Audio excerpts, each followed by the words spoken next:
അസ്സലാമലൈക്കും. പുതിയൊരു വീഡിയോയിലോട്ട് എല്ലാവർക്കും സ്വാഗതം.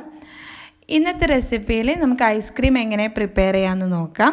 വാനില ഫ്ലേവേർഡ് ഐസ്ക്രീമാണ് ഇന്ന് പ്രിപ്പയർ ചെയ്യുന്നത്. അപ്പോൾ ഈ ഒരു റെസിപ്പിയിൽ കണ്ടൻസ്ഡ് മിൽക്ക് യൂസ് ചെയ്യുന്നില്ല, പകരം വേറൊരു ഇൻഗ്രീഡിയൻ്റാണ് യൂസ് ചെയ്യുന്നത്. എന്നാൽ നമ്മൾ കടയിൽ നിന്നൊക്കെ വാങ്ങിക്കുന്ന സെയിം ടേസ്റ്റിൽ കുറഞ്ഞ ചിലവിൽ നമുക്ക് ചെയ്യാൻ പറ്റുന്ന ഒരു റെസിപ്പിയാണ്. അപ്പോൾ വീഡിയോയിലോട്ട് കിടക്കുന്നതിന് മുന്നേ ചാനൽ ആദ്യമായി കാണുകയാണെങ്കിൽ ആ സബ്സ്ക്രൈബ് ബട്ടൺ ഒന്ന് ക്ലിക്ക് ചെയ്യണേ. തൊട്ടടുത്ത് കാണുന്ന ബെല്ലൈക്കൺ ക്ലിക്ക് ചെയ്യാൻ മറക്കല്ലേ.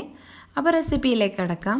ആദ്യം തന്നെ 2 ടേബിൾ സ്പൂണ് പാൽപ്പൊടിയാണ് എടുത്തിട്ടുള്ളത്.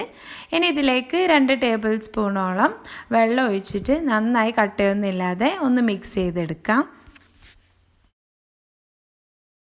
കണ്ടൻസ്ഡ് മിൽക്കിന് സബ്സ്റ്റിറ്റ്യൂട്ടായിട്ടാണ് നമ്മൾ ഈ പാൽപ്പൊടി യൂസ് ചെയ്തിട്ടുള്ളത്. അപ്പോൾ ഇനി നമ്മൾ ഐസ്ക്രീം ഉണ്ടാക്കാൻ വേണ്ടിയിട്ട് വാനില എസൻസും വിപ്പിംഗ് ക്രീമും മാത്രമാണ് എടുക്കുന്നത്. അപ്പോൾ whipping cream 1 cup whipping cream ഒരു ബൗളിൽ എടുക്കുക. അപ്പോൾ ഈ വിപ്പിംഗ് ക്രീമിൽ കട്ടയൊന്നും ഉണ്ടാവാൻ പാടില്ല. കട്ട ഉണ്ടെങ്കിൽ നിങ്ങൾ പുറത്ത് വെച്ചിട്ട് നന്നായി കട്ടയൊക്കെ പോയതിന് ശേഷം തണുപ്പോട് കൂടി തന്നെയാണ് ഇത് ബീറ്റ് ചെയ്തെടുക്കേണ്ടത്.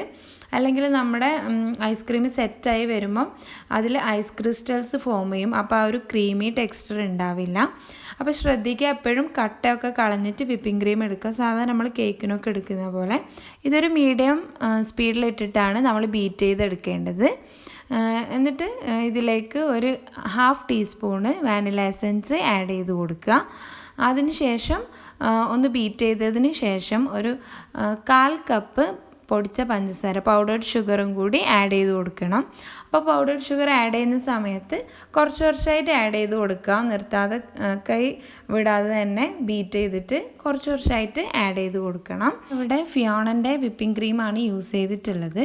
അപ്പോൾ ഫിയോണൻ്റെ വിപ്പിംഗ് ക്രീമിൽ ഓൾറെഡി മധുരം ഉണ്ടാവും, അതുകൊണ്ടാണ് 1/4 കപ്പ് പഞ്ചസാര ആഡ് ചെയ്തിട്ടുള്ളത്. അപ്പോൾ നിങ്ങളുടെ കയ്യിലുള്ള വിപ്പിംഗ് ക്രീമിനനുസരിച്ചിട്ട് നിങ്ങൾ പഞ്ചസാരൻ്റെ അളവിൽ മാറ്റം വരുത്തണം. അപ്പോൾ ഫിയോണയാണ് യൂസ് ചെയ്യുന്നതെങ്കിൽ 1/4 കപ്പ് യൂസ് ചെയ്യുമ്പോൾ തന്നെ നല്ല മധുരം ഉണ്ടാവും. പീക്സ് ഫോം ചെയ്യുന്നത് വരെ ബീറ്റ് ചെയ്യണം. പക്ഷെ നമ്മൾക്ക് ക്രീം ആവേണ്ട ആവശ്യമില്ല. നമ്മൾ കേക്കിനൊക്കെ തയ്യാറാക്കുന്നത് പോലെ ക്രീം ആവേണ്ട ആവശ്യമില്ല, അത്രയും ടൈറ്റ് ആവേണ്ട. പക്ഷെ അതിലും കുറച്ച് താഴെയായിട്ട് നമ്മൾ പീക്സ് ഫോം ചെയ്യണം, പക്ഷെ അത്ര സ്റ്റിഫ് ആവേണ്ട. അപ്പോൾ അതാണ് ഇതിൻ്റെ ഒരു പരുവം. അപ്പോൾ ആ ഒരു പരുവാകുന്നത് വരെ നമുക്ക് ബീറ്റ് ചെയ്തെടുക്കാം. അതിനുശേഷം ഇതിലേക്ക് നമ്മൾ നേരത്തെ തയ്യാറാക്കി വെച്ച നമ്മുടെ പാൽപ്പൊടിയുടെ മിക്സ് ഒഴിച്ചു കൊടുക്കുക.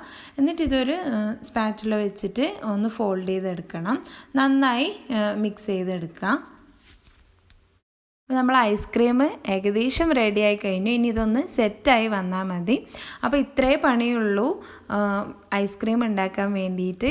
5 മിനിറ്റിൽ താഴെ മാത്രം ടൈം മതി ഇത് പ്രിപ്പയർ ചെയ്തെടുക്കാൻ വേണ്ടിയിട്ട്. എന്നാലാണെങ്കിൽ നമുക്ക് വളരെ അഫോർഡബിളായിട്ട് നമ്മൾ കടയിൽ നിന്നൊക്കെ വാങ്ങിക്കുന്നതിനേക്കാളും ചീപ്പായിട്ട് ചെയ്യാൻ പറ്റുന്ന ഒരു റെസിപ്പിയാണ്, പ്രത്യേകിച്ച് കണ്ടൻസ്ഡ് മിൽക്കൊന്നും ഇല്ലാത്തതുകൊണ്ട് തന്നെ. ഇനി നമുക്കിതൊരു ബൗളിലേക്ക് മാറ്റാം. എന്നിട്ട് ഇതൊന്ന് ടാപ്പ് ചെയ്ത് കൊടുക്കണം, എയർ ബബിൾസ് ഒന്നും ഇല്ലാതിരിക്കാൻ വേണ്ടിയിട്ട് നല്ലവണ്ണം ഒന്ന് ടാപ്പ് ചെയ്ത് കൊടുക്കുക. എന്നിട്ട് ഇത് നമുക്ക് 2 മണിക്കൂർ ഫ്രീസ് ചെയ്യണം. അതിനുശേഷം ഇത് പുറത്തെടുത്തിട്ട് ഒരു ഫോർക്ക് ഉപയോഗിച്ചിട്ട് നന്നായി ഒന്ന് മിക്സ് ചെയ്ത് കൊടുക്കുക. വീണ്ടും അതുപോലെ തന്നെ ഫ്രീസറിൽ വെച്ച് 2 മണിക്കൂർ സെറ്റാക്കാൻ വേണ്ടി വെക്കുക. എന്നിട്ട് ഒന്നുകൂടി ഫോർക്കിനെ കൊണ്ട് ഒന്ന് മിക്സ് ചെയ്ത് കൊടുക്കുക. അങ്ങനെ 2 തവണ ഫോർക്ക് വെച്ചിട്ട് മിക്സ് ചെയ്യണം, 2 മണിക്കൂർ ഇടവിട്ടിട്ട്. അതിനുശേഷം 8 മണിക്കൂർ കണ്ടിന്യൂസ് ആയിട്ട് നമുക്ക് ഫ്രീസറിൽ വെച്ചിട്ട് അല്ലെങ്കിൽ ഓവർനൈറ്റ് വെച്ച് ഫ്രീസ് ചെയ്തെടുക്കാം. അപ്പോൾ ഇങ്ങനെ ചെയ്യുന്നത് എന്തിനാണെന്ന് വെച്ചാൽ എയർ ബബിൾസ് ഒന്നും കടക്കാതിരിക്കാൻ വേണ്ടിയിട്ടാണ്. ഇതൊക്കെ കണ്ടില്ല, നമ്മൾ ഐസ്ക്രീം ഇപ്പം എയർ ബബിൾസ് ഒന്നും ഇല്ലാതെ നല്ല ക്രീമി ആയിട്ട് തന്നെ വന്നിട്ടുണ്ട്. ടേസ്റ്റ് ആണെങ്കിൽ നമ്മൾ കടയിൽ നിന്നൊക്കെ വാങ്ങിക്കുന്ന സെയിം ടേസ്റ്റാണ്. പിന്നെ ഫ്രീസറിൽ വെക്കുന്ന സമയത്ത് എപ്പോഴും ക്ലോസ് ചെയ്ത് വെക്കുക.